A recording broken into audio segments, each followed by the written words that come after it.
Bonjour, rebonjour. Merci à Michael Heisenberg et à Vikash Dorasso pour cet entretien. Nous attaquons le troisième plateau de notre soirée spéciale football à la veille de l'ouverture de la Coupe du Monde en Russie. À mes côtés, l'incroyable, l'inestimable, l'inénarrable Jérôme Latta, rédacteur en chef, directeur, fondateur des Cahiers du football qui ressortent en papier ce mois-ci et sous forme d'une revue ultra classieuse, peut-être encore plus classieuse que toutes les autres revues de foot qui ont pu être publiées jusqu'ici. Je vous la recommande vivement. Jérôme, qui est donc directeur des Cahiers du foot, le magazine de foot et d'eau fraîche, qui a toujours défendu une approche, on va dire... militante du football, pour ne pas dire marxiste. Non, on va dire militante. Voilà. On ne va pas se discréditer tout de suite. et avec qui nous avons préparé ces émissions et ce plateau notamment, où nous voulions revenir sur le rapport du football au peuple, à son peuple, à ses supporters. Un sujet d'actualité en ce moment. Et pour en discuter, nous avons le plaisir de recevoir Michael Correia. Bonjour. Michael Correia, qui est journaliste à CQFD et à la revue Jeff Clack, mais qui a sorti un livre que je vous recommande tout autant que les Cahiers du football, une histoire populaire du football, qui s'est sorti chez La Découverte. C'est un ouvrage remarquable qui remet en cohérence plein d'histoires connues et encore plus très peu connues, qui nous donnent à voir un football tel qu'on l'aime, nous, ici, à Mediapart et ailleurs.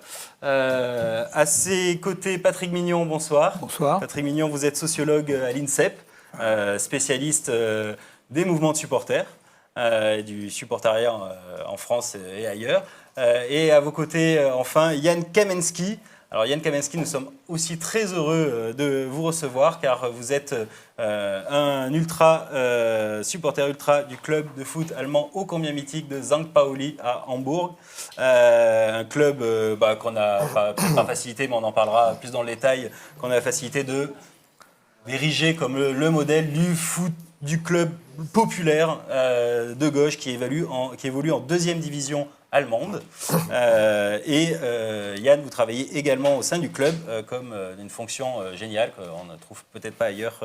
Vous êtes directeur artistique. C'est super. Bon, Jérôme, à toi la première question. Oui, alors il faut préciser que Yann ne s'exprime pas en tant que directeur artistique de St. Pauli, c'est-à-dire qu'il ne s'exprime pas au nom du club, mais en tant que supporter qui, effectivement, est directeur artistique. Voilà. Mais on va commencer ce débat, ces entretiens, avec Michael Correia. Donc vous venez de publier une très remarquée histoire populaire du football, qui a été assez unanimement saluée. Quelle a été votre intention, votre démarche? Quelle a été la démarche à l'origine de ce livre? Est-ce que ça a été de montrer ou de rappeler les origines populaires du football qu'on a peut-être eu tendance à oublier dans la mesure où aujourd'hui le football est plus tellement symbole d'une culture populaire, mais plutôt celui d'une industrie du spectacle mondialisée, d'un foot business qui s'est développé de manière très spectaculaire au cours des 20 dernières années.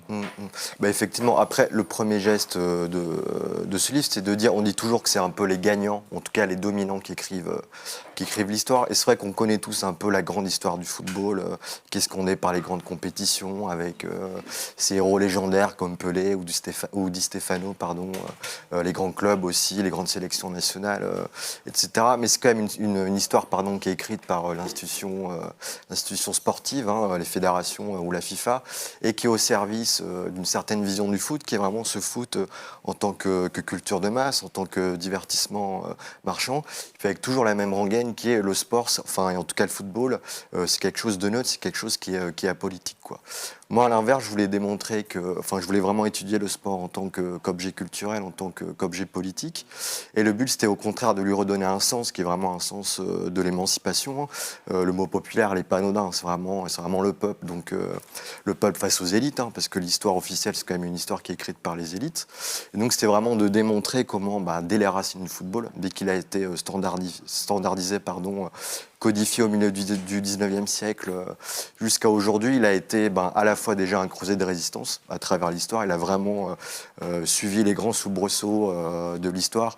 Il a surtout, j'essaie de le montrer dans le bouquin, accompagné les luttes sociales.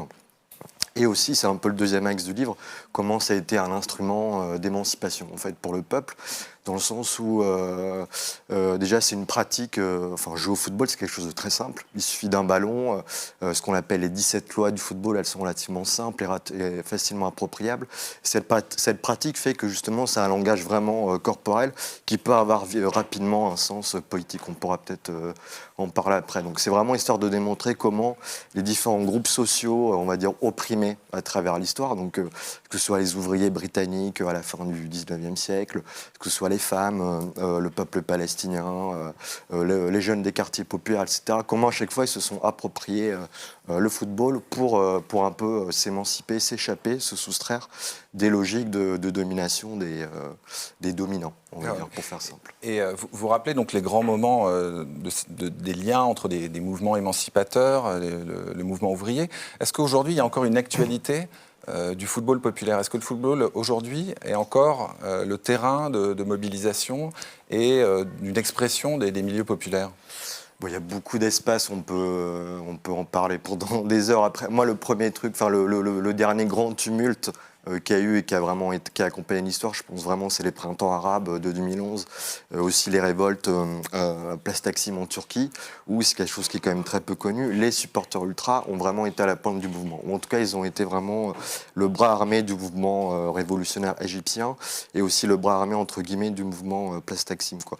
Dans le sens où c'est des supporters qui on va dire depuis environ 2007-2008, subissent une répression assez féroce dans les stades, puisqu'ils contestent les autorités en place. Ils ont une vraie aversion pour ces régimes-là autoritaires, donc en Tunisie, en Égypte, mais aussi en Turquie.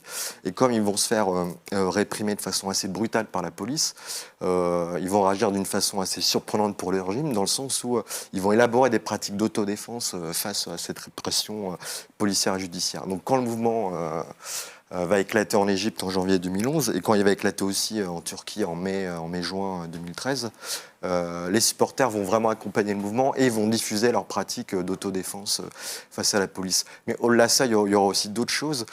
C'est tout ce qu'on appelle un peu l'esprit des stades. Ça veut dire qu'ils vont vraiment un peu apprendre aux jeunes militants un espèce de quelque chose qui est très particulier dans la culture supporter, qui est quand même l'art de la raillerie, l'art de l'insulte. Et puis aussi tous les chants, tous les slogans, enfin tout un ensemble de pratiques, les fumigènes aussi, qui vont vraiment comme ça nourrir les mouvements sociaux, quoi. Après aujourd'hui, pour venir un peu plus sur le continent européen, je pense qu'aujourd'hui, il y a un vrai rapport de force qui est en train de s'établir entre les supporters, notamment ultra, et les différentes instances dirigeantes du football, que ce soit la Fédération française de football, la LFP, ou les dirigeants des clubs. Et ça, on voit ça peut même des fois déborder en violence. Bon, après, pour moi, c'est vraiment une violence économique qui répond à... Enfin, c'est une violence qui répond vraiment à une violence économique, pardon. Et c'est vrai qu'on a eu beaucoup d'accidents là, depuis notamment le mois de janvier en France, mais qui étaient dus à une répression extrêmement féroce. Je pense notamment aux Ultramarines de Bordeaux, qui avaient des gardes à vue systématiques dès qu'ils allaient au match. C'est vrai qu'aujourd'hui, ces supporters-là veulent vraiment devenir des acteurs démocratiques à part entière, je pense, dans la scène du football, quoi. C'est un espèce d'impensé pour moi dans le champ du foot. C'est la question du supporter. Donc aujourd'hui, ces supporters défendent, j'ai envie de dire, un peu l'âme populaire du football, dans le sens où ils revendiquent déjà la mise en place de leurs pratiques, notamment les fumigènes, les animations en tribune, etc. Ça ne plaît vraiment pas aux autorités, dans le sens où aujourd'hui, on a des stades de plus en plus hyper sécurisés et aseptisés. Ils défendent aussi des places à pas cher, et ça, pareil, c'est quelque chose qu'on pourra peut-être parler après. Il y a une augmentation assez incroyable du tarif des places dans les stades. Et puis, ils veulent aussi participer pleinement à la vie de leur club, quoi. Je pense que c'est vraiment un parallèle à faire avec les aspirations démocratiques des peuples aujourd'hui. Donc on peut penser au mouvement d'occupation des places, à Nuit debout, etc. Je pense que ça rebondit aussi dans le football. On dit toujours que le foot, c'est un miroir grossissant de la société. Donc c'est vrai qu'à ce niveau-là, ça se retrouve aussi. Les supporters veulent avoir voix au chapitre aujourd'hui. D'accord. Alors, Patrick Mignon, vous êtes un spécialiste des supporters. Vous êtes même assez pionnier sur ce terrain-là, à une époque où il n'était pas très valorisé dans les sciences sociales. On peut penser à Christian Bromberger également, l'ethnologue. Donc, vous avez une vision qui vous permet de voir les évolutions des représentations des supporters et des ultras dont vient de parler Michael, est-ce que vous voyez, vous aussi, les supporters, les ultras en particulier, comme des acteurs politiques? Et comment est-ce que vous avez vu l'évolution, enfin les principales évolutions peut-être de leur statut et de leur mobilisation, de leurs actions au cours des 20 ou 30 dernières années? Alors, je pense que l'histoire, il faut la faire... Pour cette question-là, on l'a fait démarrer au milieu des années 80. C'est le moment où se constituent les grands groupes ultra-historiques à Marseille, à Paris, un peu partout. Alors, avec effectivement quelque chose dans la représentation qui est très particulière, c'est qu'il y a à la fois ce qui se passe dans les tribunes des gens qui commencent à se réunir, et puis il y a le choc du Heysel. Et le choc du Heysel fait que les supporters... Le Heysel, c'est la finale C'est la finale entre Liverpool et donc la Juventus, qui se passe à Bruxelles, dans laquelle les supporters de Liverpool chargent une tribune italienne. La tribune s'écoule et donc il y a tous les morts. Et ça, on le voit en direct. Il y a quelque chose qui est effectivement très, très, très spectaculaire et traumatisant et dramatique. Et ce qui signifie que l'entrée en matière des supporters français organisés va se faire dans ce contexte-là. Et deuxième élément de contexte qui est aussi problématique, c'est qu'en fait, ceux qui prennent la parole à ce moment-là sont les supporters du Paris Saint-Germain et le COP de Boulogne. Et notamment interrogés par Canal+. C'est-à-dire qu'ils font effectivement de cette découverte par le public français de la scène supporter en France, font effectivement une propagande pour le COP de Boulogne et pour les hooliganismes. Bon, alors première chose, premier élément, c'est la superposition de cet événement, de l'émergence donc du COP de Boulogne et donc de l'idée que les supporters nouveaux sont les hooligans. Et ça, cette représentation dure encore jusque maintenant. C'est-à-dire qu'il y a encore aujourd'hui des amalgames entre le mouvement du hooliganisme et le mouvement ultra. Alors même s'il y a une porosité parfois, ce sont deux phénomènes différents. On y reviendra, mais de fait, aujourd'hui, continuer à parler, comme c'était évoqué aux instances du football, ou à la police, les choses changent. On pourra revenir là-dessus. Mais globalement, c'est toujours cette image. C'est-à-dire qu'en fait, le supporter, alors qu'on appelle agité, désordonné, rebelle, comme on voudra, il est potentiellement hooligan. Voilà. En tout cas, cette catégorie qui marche, donc il est hors la loi, et c'est des questions de maintien de l'ordre, c'est des questions de répression, c'est pas des questions de négociation, c'est pas des questions de prise en compte de revendications qui seraient légitimes ou pas. Deuxième aspect, sur la question de la légitimité. On est en France dans un système, je ne sais pas comment l'Allemagne pourrait illustrer cette question-là, mais en France, dans un système dans lequel, en quelque sorte, la fédération est propriétaire du football. Et c'est la fédération qui, à travers ses membres, décide de ce qu'est le football. Alors ça, c'est la fédération française. Quand on est à la Ligue de football, c'est les clubs professionnels qui sont propriétaires du club et qui décident de ce qui est bon pour le club. Ce qui signifie qu'il est intellectuellement impensable, dans ce cadre-là, de donner une parole à des gens qui ne sont pas des adhérents de la fédération. Voilà. Le football appartient, il n'appartient pas aux supporters, il n'appartient même pas aux spectateurs. Le spectateur est quelqu'un qui vient, il est content de venir. Bon, on espère qu'ils seront nombreux, ces spectateurs. Mais je veux dire, il n'est pas vu comme quelqu'un qui pourrait avoir des droits. Bon, ça, c'est, voilà, si on veut, l'idéologie de base de la relation entre les instances du football et les supporters.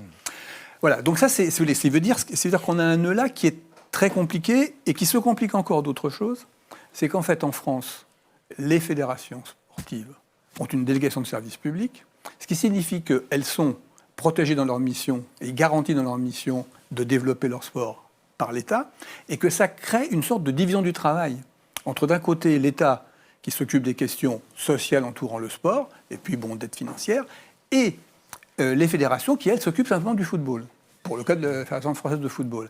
Et lorsqu'on est confronté à une question comme le supporterisme, le monde du foot botte du côté de l'État en disant « Ah non, ça c'est pas du foot, donc c'est à vous de vous en occuper ».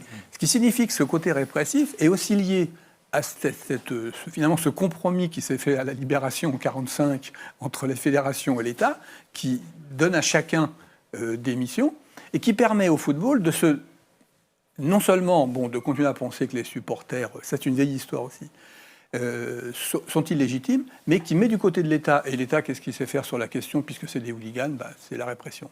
Mais est-ce qu'il n'y a pas aussi, de la part des instances et des clubs professionnels, un malaise et un refus de voir émerger les supporters et les ultras en tant que contre-pouvoir? Parce qu'on l'a évoqué, ils tiennent un discours, ils ne sont pas seulement là pour faire des animations, mais on a vu au cours des dernières années, ils sont de plus en plus critiques, ouvertement critiques, envers les politiques menées par les clubs, notamment les politiques tarifaires dans les stades. Tout ça s'inscrivant dans un contexte où on l'a vu beaucoup en Angleterre, avec une transformation justement après les graves incidents liés au hooliganisme. Tout un processus de gentrification des tribunes et de remplacement du public populaire par un public de consommateurs beaucoup plus aisé. Et on le voit en France, où les supporters ont été les victimes de nombreuses restrictions de droits élémentaires, avec des interdictions de déplacement, avec des interdictions administratives de stade, avec des interdictions parfois d'exprimer par des banderoles des messages qui n'avaient rien de raciste, d'homophobe pour signaler ce qui rentre dans le cadre des interdictions. Est-ce qu'il n'y a pas aussi ce problème-là de la part des instances et des clubs professionnels? Si, tout à fait. Non, mais là, effectivement, la question, vous rajoutez là-dessus une autre dimension, qui est le fait que, d'une certaine façon, en même temps qu'on découvre les supporters, on découvre la puissance des spectateurs. Les stades sont vides dans les années 80. Quand même cette réalité. Il n'y a personne. Bon. Ceux qui sont présents sont justement ces groupes de supporters. Ce qui veut dire que pendant un certain temps, il y a une certaine forme d'ambiguïté des clubs par rapport à ces supporters, à ces ultras. C'est-à-dire, ils sont présents.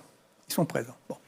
La chose va changer avec une certaine montée en puissance du football, un peu plus de droits télévision notamment, pas beaucoup plus de spectateurs avant le tournant de la fin des années 90, mais globalement, ça va monter. Surtout, la télévision s'intéresse au football, ça fait monter les droits. Et ce qui veut dire qu'une certaine façon du côté, alors soit on prend l'équipe de France, c'est la fédération, soit on prend les clubs, c'est la Ligue de football, on va se dire, mais voilà, on va créer un modèle économique. Et on va regarder vers l'Angleterre, au moment où l'Angleterre fait ses réformes des stades, de nouveaux stades, etc. Sans penser ce que l'Angleterre peut faire. C'est-à-dire qu'elle a beaucoup de spectateurs. Et en France, elle n'en a pas. Donc, bon, on va avoir un modèle économique, et ce modèle économique, il va effectivement rentrer dans le développement du marketing, développement de l'accueil, etc., recherche d'un public qui sera un public solvable.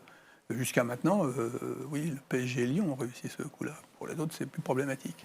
Mais voilà, c'est ça. Et du coup, les supporters qui ont petit à petit construit, moi je pense que dans l'histoire du supporterisme, il y aurait des choses qu'il faudrait voir. D'un côté, dans un premier temps, on est dans, si on veut, un supporterisme qui est assez... Alors, soit il est facho, dans un cas, ça, ok, c'est clair, soit il est plutôt anard, c'est-à-dire, bon, c'est très tribal.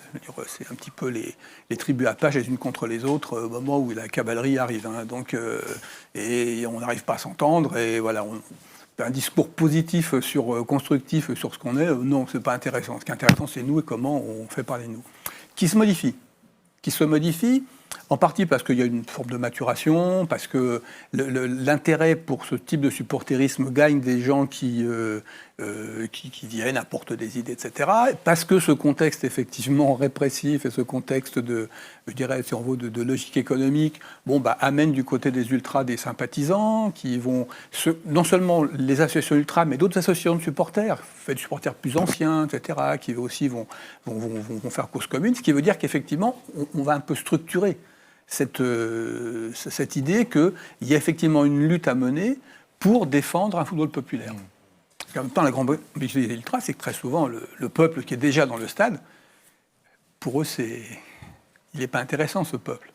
C'est aussi ça, quand on parle de peuple, vous avez une élite du peuple et puis un peuple réel. Ce peuple réel, on peut le mépriser. Et ça, c'est aussi un des problèmes des ultras, c'est je trouve aujourd'hui qu'on prend en compte le fait qu'effectivement, il n'y a pas que les ultras. Les ultras ne passent pas seulement comme les seuls représentants authentiques d'un football comme on le rêve, mais que les autres aussi peuvent l'être. Voilà. Et ça, c'est des choses qui sont en train de à mon avis, je ne sais pas ce que vous en pensez, mais il y a une mutation aussi, si on veut, de la représentation des ultras eux-mêmes par rapport à l'ensemble du public des stades. Alors en termes de représentation et de modèle quasi absolu pour beaucoup d'ultras, en tout cas parmi ceux qui sont plus politisés à gauche, on va bien le dire, même si justement la spécificité de St. Pauli, le club de Hambourg, enfin l'autre club de Hambourg, mais Le club d'Hambourg. le club de Hambourg, oui. C'est donc, Yann Kamenski, vous, quel est votre regard et est-ce que vous pouvez nous en dire un peu plus sur un petit peu la spécificité de ce club où justement le supporter est au centre de l'équipe, était presque plus important que l'équipe? Oui, si on regarde le FC St. Pauli, si on parle du FC St. Pauli, on ne parle pas du club des grands titres, des grands succès. Il y a des exceptions. Par exemple, dans 2001, on a gagné une fois contre Bayern Munich. On était les derniers. Bayern Munich, ils ont gagné la Champions League. On a gagné ça 2-1. Et c'était déjà un des plus grands succès pour nous. Je crois que vous aviez fait un t-shirt vainqueur, Un du t-shirt, vainqueur de la Ligue exactement. des Champions. On a gagné des sous aussi avec cette victoire.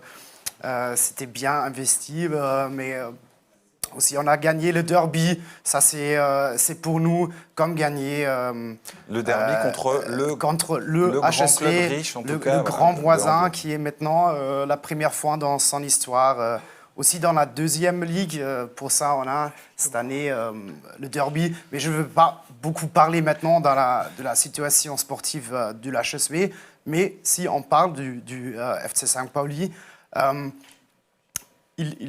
doit parler de l'histoire du club. Qui finalement assez récent tel qu'on le connaît aujourd'hui, c'est les années 80 en fait. Exactement, c'était les années 80, c'était à Hambourg le temps des grands combats, des rues, des occupations, des extrêmes gauches, des anarchios aussi dans la rue du port. Et dans cette naissance des combats, le club de FC St. Pauli, la scène des supporters est grandie, est quasiment née dans les années 80. Avant ça, St. Pauli était le club, et aujourd'hui encore, c'est le club du quartier, ça restait, mais quand même, ce n'était pas une club très très connu pour des valeurs alternatives, pas du tout. Au contraire, avant les années 80, St. Pauli avait aussi des problèmes avec l'extrême droite, pas assez comme le HSV ou autres clubs dans l'Allemagne, mais c'était beaucoup plus petit.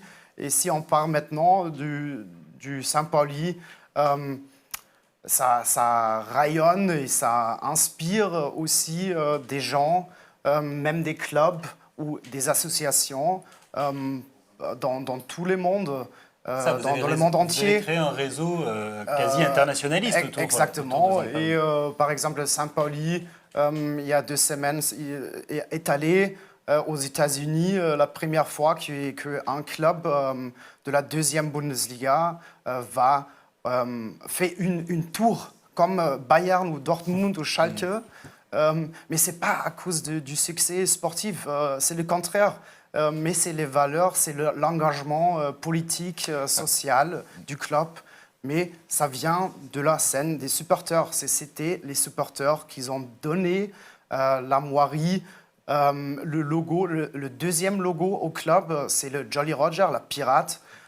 C'était les supporters qui ont donné ça au club. Et je ne connais pas de club, autre club, qui a aussi une deuxième armoirie qui est assez connue au monde.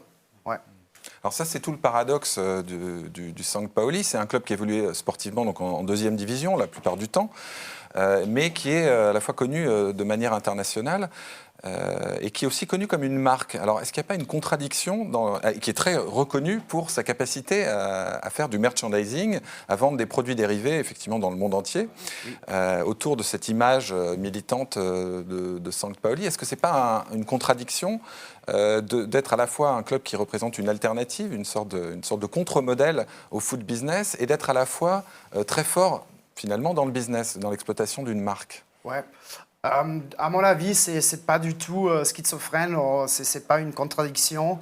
La marque FC St. Pauli existe Et c'est une marque très très forte. En fait, c'est une marque, comme j'ai dit avant, qui était allée du bas en haut. C'est pas le club qui donne les valeurs aux supporters, mais c'est les supporters qui donnent l'identité de la marque au club. Et le club prend les valeurs et fait aussi, le club fait l'argent avec ça, c'est sûr, mais c'est du social business. Donc, Oui, justement, qu'est-ce qui caractérise, qu'est-ce qui différencie le St. Pauli en tant qu'institution qui est intégrée, vous l'avez dit, dans le quartier qui lui donne son nom, St. Pauli, le quartier du port à Hambourg. Qu'est-ce qui fait justement qu'il a une identité particulière et quelle est sa dimension militante et quelles actions il mène concrètement dans son quartier ou au-delà? Par exemple, on a depuis 15 ans, plus de 15 ans, on a un projet avec des réfugiés. On invite des réfugiés au stade gratuitement. Même l'hébergement et le transport des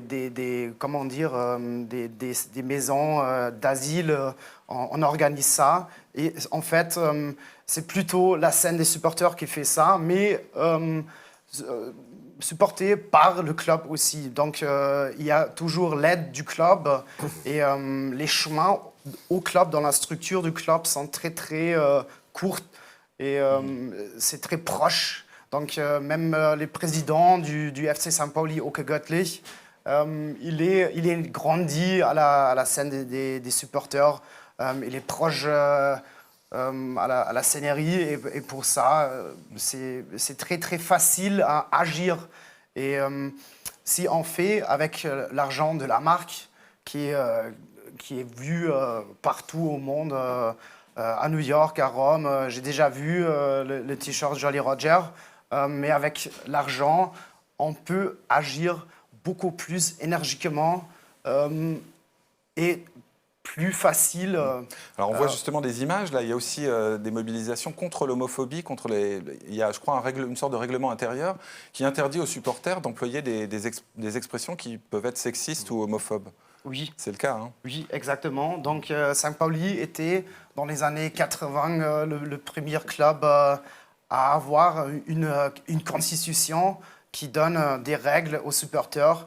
Donc, des paroles racistes étaient bannies ou des paroles sexistes. C'est pas du tout possible de chanter ces phrases au stade. C'est sanctionné par les supporters directement, mais aussi si à un autre niveau, c'est le club qui va sanctionner le supporter. Mais moi, personnellement, j'ai jamais entendu ça chez nous. Mais si vous allez dans les autres stades de l'Allemagne ou en Italie ou en France, c'est pas du tout le cas. Même dans les scènes antiracistes, antifascistes, le truc de sexisme existe toujours et voilà. Juste sur l'antifascisme, quand même, pour terminer, Yann, c'est aussi constitutif. Et comme on parlait justement de la difficile nuance entre hooliganisme, mouvement ultra, supporterisme engagé, justement la relation aux fascistes, aux groupes, aux Hools ou aux ultras qui sont d'extrême droite, c'est quelque chose qui et le rapport à la violence, d'une certaine manière, c'est quelque chose, vous gérez ça comment, vous, à St. Pauli? La relation entre des ultras fascistes. Ouais. Mais en fait, on n'a rien à foutre avec des ultras fascistes. Moi, personnellement, je ne dis pas vraiment je suis un ultra, je suis plutôt freaktra. Donc, je m'en fous du nom ultra. Et j'ai rien à faire avec des ultras de Bielefeld ou de l'Allemagne. Moi, j'aime pas le cliché stéréotype ultra. Et peut-être c'est dans mon identité, dans mes gènes, qu'à St. Pauli, on veut être différent. Et même les ultras sont différents que des ultras, par exemple, à Leverkusen. Ou voilà, c'est ça. Alors, Michael, est-ce que... Alors, Je voudrais juste rebondir, parce qu'il y a un truc très particulier qui est dans le cadre de ce qu'on échange aujourd'hui, c'est qu'en Allemagne, dès les années 80, quand il y a eu les fameux débordements de violence, hooliganisme et d'extrême droite, il y a une vraie politique que met en place d'ailleurs le St. Pauli aussi, qu'on appelle les Fanprojekte. Et c'était vraiment, c'était pas une politique de sanctions comme on a vu en Angleterre ou même qu'on voit aujourd'hui en France. C'était vraiment une politique de prévention et d'accompagnement social. Ça veut dire que dans des stades comme celui du Millantor à St. Pauli, il y a une espèce de centre social et il y a des animations, en tout cas une espèce d'accompagnement social pour occuper les plus jeunes dès le début et commencer déjà à discuter avec eux et vraiment valoriser cette culture-là, supporter ultra ou Ulz en tout cas. C'est vraiment une autre politique qui a été très intelligente. Et si on ajoute un élément de contexte autre, c'est qu'on évoque souvent en France le modèle allemand, mais en retenant parfois certains aspects, mais il faut aussi dire que au cours des dernières années de développement très fort de l'industrie du football, en Allemagne comme partout ailleurs, il y a une politique assez volontariste de réserver, par exemple, des tribunes entières à des tarifs accessibles afin de maintenir un public populaire dans le stade, ce qui n'a pas été le cas en Première Ligue. Mais Michael Correa, par rapport à cette image un petit peu idéale de St. Pauli, qui est donc un contre-modèle, un club emblématique véritablement, est-ce que c'est pas complètement marginal aujourd'hui? Et est-ce que aujourd'hui les supporters, les ultras, et même les spectateurs lambda, sont pas submergés par des évolutions qui vont plutôt dans le sens d'une marchandisation constante qui tend à exclure les publics les plus populaires? Comment est-ce que le peuple, pour dire ça de manière plus courte, peut garder sa place dans le football aujourd'hui?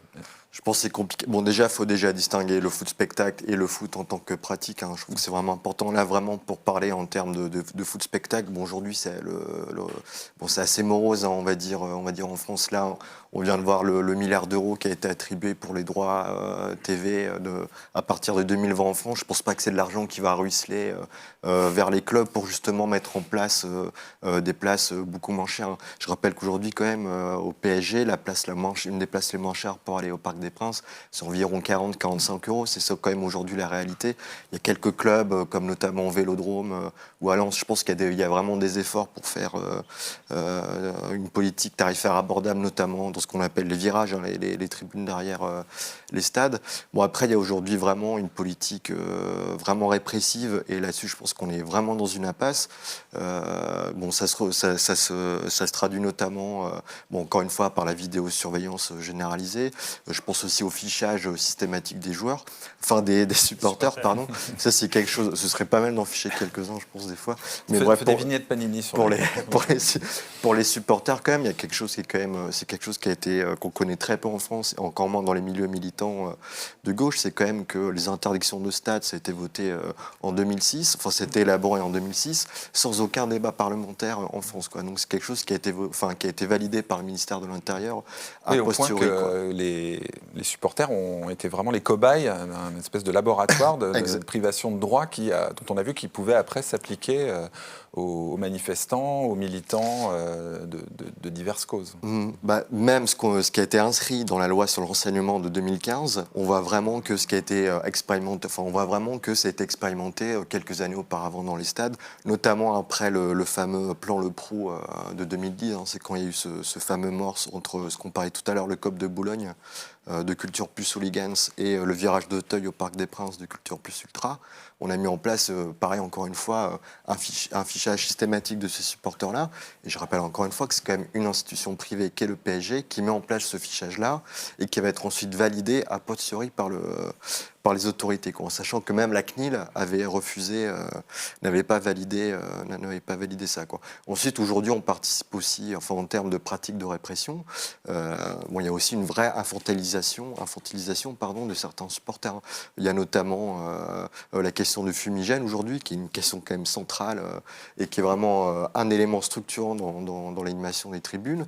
Et aujourd'hui, on a une obsession et encore peu du président de la FFF sur non, les fumigènes, c'est pas la peine, alors qu'il y a plein de fumigènes différents, froids, ou différentes façons de les mettre en place. Mais aujourd'hui, on est vraiment dans une politique du bâton qui est totalement aveugle et totalement absurde, quoi. Mais après, est-ce que ça entraîne, là où en France, ou alors dans quelques petits clubs, la politisation telle que Yann nous l'a raconté un peu à Sampaoli, est-ce que ça entraîne un petit peu une prise de conscience qui n'est pas marquée politiquement sur le clivage, mais qui est quand même une politisation certaine? Vous évoquiez un petit peu ce sujet-là, en tout cas dans la structuration, Patrick Mignon, des supporters, mais on sent que les ultras quand même sont en train de se coordonner, des choses impossibles il y a encore 10 ans. On les voit manifester ensemble, se soutenir les uns les autres, avoir des banderoles de soutien qui sont le début peut-être d'une prise de conscience aussi. Oui. Oui, il me semble que là, effectivement, tout le plan répressif a permis de comprendre la situation et de la nécessité de faire front commun. Alors, de ce point de vue-là, alors il y a des changements quand même qui sont je voudrais reprendre là-dessus, parce qu'on n'a pas été des fan project, et moi, c'était des années que j'étais militant à essayer de faire passer, dans la mesure du possible, l'idée des fan project en France, qui était quelque chose qui était absolument inaudible. C'est totalement inaudible. Simplement, il y a eu récemment une loi qui a été votée, qui était une loi qui à l'origine était une loi d'accentuation de la répression des supporters, qui était la loi à l'arrivée, et finalement qui, sous la pression d'un certain nombre de députés, a été sensiblement modifiée en mettant dans cette loi, qui était la répression, accentuée de la répression, qui mettait dedans l'obligation pour les clubs, sur le modèle préconisé par l'UEFA, enfin le Conseil de l'Europe et l'UEFA, de référents supporters. C'est-à-dire de faire entrer dans la politique française des instances du football, qui n'aurait jamais fait de même, d'elle-même. Là, c'est parce qu'il y avait effectivement une autorité supérieure, à savoir l'UEFA, qui s'était engagée dans l'affaire, et le Conseil de l'Europe, donc s'y mettait la France dans l'obligation aussi de l'adopter, de mettre en place ce système-là. Bon, ce qui veut dire que, c'est une façon, les débuts de coordination des supporters, le fait que les clubs sont sur leur plan de développement économique un peu de une impasse, que la police trouve que la police en tant que, en quelque sorte, groupe professionnel,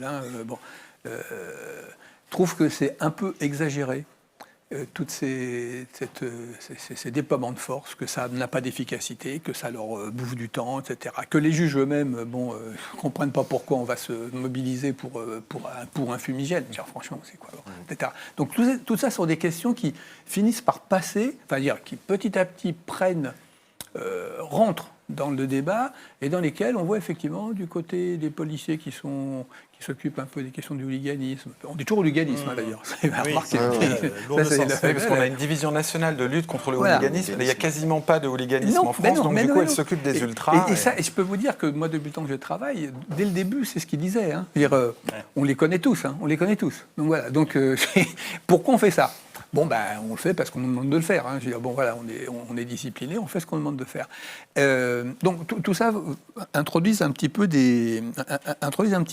la légitimité. Donc après, on verra ce que ça donnera sur le droit d'expression, etc.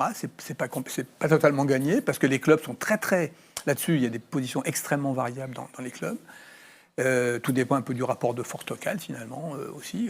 Ça a son importance. D'intégrer en quelque sorte cette dimension. Voilà. Mais ce qui est intéressant de voir, c'est que c'est par le haut que ça passe. Parce que la tutelle de la Fédération française et de la Ligue, c'est l'UEFA. Mais est-ce que ça signifie que finalement, de la part des instances et du football professionnel, on ne veut considérer les supporters au mieux que comme des consommateurs? Or, des consommateurs, ils sont muets, ils viennent, on ne leur demande pas grand-chose à part de consommer. L'idéal, c'est comme au théâtre ou comme à l'opéra. Ouais. Voilà. Avec plus d'ambiance quand même, parce que... Alors, mais c'est ça qui est intéressant, c'est-à-dire que, voilà, comme à l'opéra, alors, problème, c'est comme à l'opéra, les gens se taisent, ok, mais quand même, c'est quand même pas ça le football. Le football, il y a de l'ambiance. Alors, on se pose des problèmes pour reconstruire de l'ambiance quand il n'y en a plus. Voilà, on l'élimine. Par exemple, il y a un truc qui était, moi, ça m'a saisi au Parc des Princes.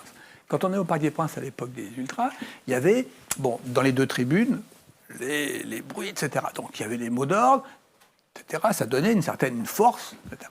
Et puis, hop, ils disparaissent, on fout dehors, et alors du coup, on retourne au Parc des Princes avec mon neveu, et à ce moment-là, qu'est-ce qu'on entend éparpillé partout? Les slogans, mais les slogans, les injures, les plus ridicules. Enculé de Marseillais, etc. Des choses qui, au moins, quand elles étaient mises en scène par les ultras, avec tout ce que ça impliquait d'humour et d'injures, avaient quelque chose de théâtral. Bon, qui signifiait mise en scène. Là, on retrouve une espèce d'expression basique du chauvinisme lambda. Et c'est ça qu'on gagne. Ou le silence, ou ces manifestations. Donc du coup, bah oui, il y a un peu ça. C'est-à-dire finalement...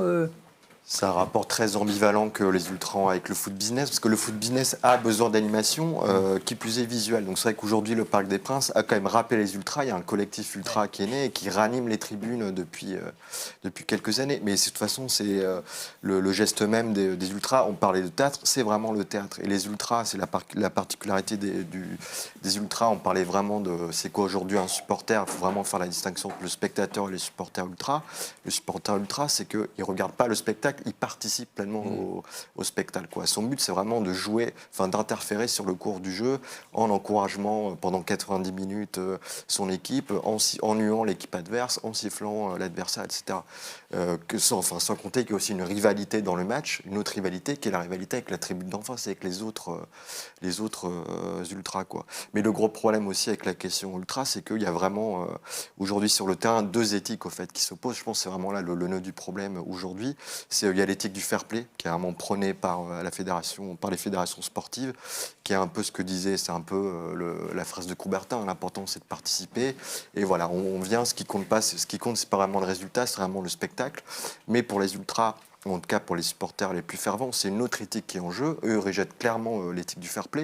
Et ils le disent même, franchement, c'est une autre éthique que je qualifierais moi de populaire, qui est une éthique vraiment de la rivalité. Eux, ils vont vraiment assurer pleinement cette rivalité-là, qui se fait par tifo, par animation visuelle interposée, qui peut, et c'est vraiment le cas du hooliganisme, et parfois des ultras, notamment en Italie, déborder à coups de poing. Mais je pense qu'il y a vraiment ce croisement-là entre ces 2 éthiques, et à partir d'un moment, ne fonctionne pas. Et je pense qu'aujourd'hui, c'est le vrai nœud du problème, il est là, quoi. Yann, à Sampaoli, justement, les rivalités, c'est Hambourg, c'est le HSV. Là, vous nous disiez, l'année prochaine, pour la première fois, il va y avoir un derby de 2e division entre le HSV et Sampaoli. Pour un club avec les valeurs quasi irréprochables que vous nous avez présentées, comment on met en scène la rivalité avec le HSV? C'est quand même, on a le droit de les insulter un peu, ou c'est même prohibé par la constitution de Sampaoli? C'est sûr, il y a des insultes et il y a même des bagarres. Il y a aussi à Saint-Pauli une petite scène des hooligans. À l'HSV, elle est beaucoup plus grande parce que c'est une vieille scène des hooligans depuis les années 70 déjà. Et du coup, à mon avis, la rivalité, c'est bien. C'est un insulte, c'est pas un insulte dans la rue, c'est pas très grave à mon avis. C'est dans une ville où il y a un derby en France, ça n'existe pas en fait. Il y a votre classico, ex-classico peut-être Marseille, Paris, mais quand même c'est pas dans une ville. Et moi j'ai aussi pas des amis, oui, de l'HSV, c'est toujours des amis, c'est bien, mais la rivalité, c'est bien. Ça donne l'ambiance, et on a déjà parlé de l'ambiance, et depuis quelques années, on a aussi un tourisme de l'Angleterre, par exemple, ou aussi de la France, mais en particulier de l'Angleterre. Des supporters qui vont à Saint-Pauli ou dans les autres stars, par exemple aussi Dortmund ou Union Berlin. C'est pas très cher pour y aller. Hein. Moi, je paye par exemple 9 € pour rentrer au stade ou 12 € comme membre. Et pour ça, c'est pas comme en Angleterre où tu payes 60 €. 60, encore plus. Donc, il y a le besoin du supporter pour l'ambiance, pour la bière à bon prix, toutes les choses en basique. Et ça, c'est important. Et sans le supporter, c'est opéra. Mais avec opéra, le foot, c'est pas le foot. Et en Italie, à la Scala de Milan, il y a des tifosi, il y a des supporters, des chanteurs, et où effectivement, à la Scala de Milan, il y a quelque chose qui est de l'ordre de l'ambiance aussi. c'est très particulier. Donc comme quoi, c'est pas nécessairement le modèle idéal. On peut trouver quelques... Mais j'ai rien contre la rivalité, mais moi, personnellement, j'aime pas la rivalité très violente. Et pour ça, Saint-Pauli n'avait pas la grande tradition d'un hooliganisme parce que, comme le quartier, était toujours comme quartier rouge, comme le quartier du port, un quartier de la tolérance et acceptance aussi pour les autres couleurs. Voilà. C'est un très beau mot de la fin. On aurait aimé parler des heures et des heures encore, mais finalement, on a fait sur les supporters. Je vous renvoie au livre de Michael Correa pour tous les sujets que nous aurions aimé aborder, que nous n'avons pas abordés, notamment sur l'importance du football dans la construction du mouvement ouvrier en France aussi. C'est des passages très oubliés de notre histoire populaire. Merci à vous, Michael Correa. Merci beaucoup, Yann Kamensky de Zinc Pauli. Merci aussi à vous, Patrick Mignon. On se quitte en faisant un petit clin d'œil à Donatien pour qu'on comprenne un petit peu ce qu'est le t-shirt Jolly Roger de Zinc Pauli. Voici, il est porté par l'un de nos collaborateurs, Donatien Huette, l'inestimable aussi. Il est temps pour nous de se quitter.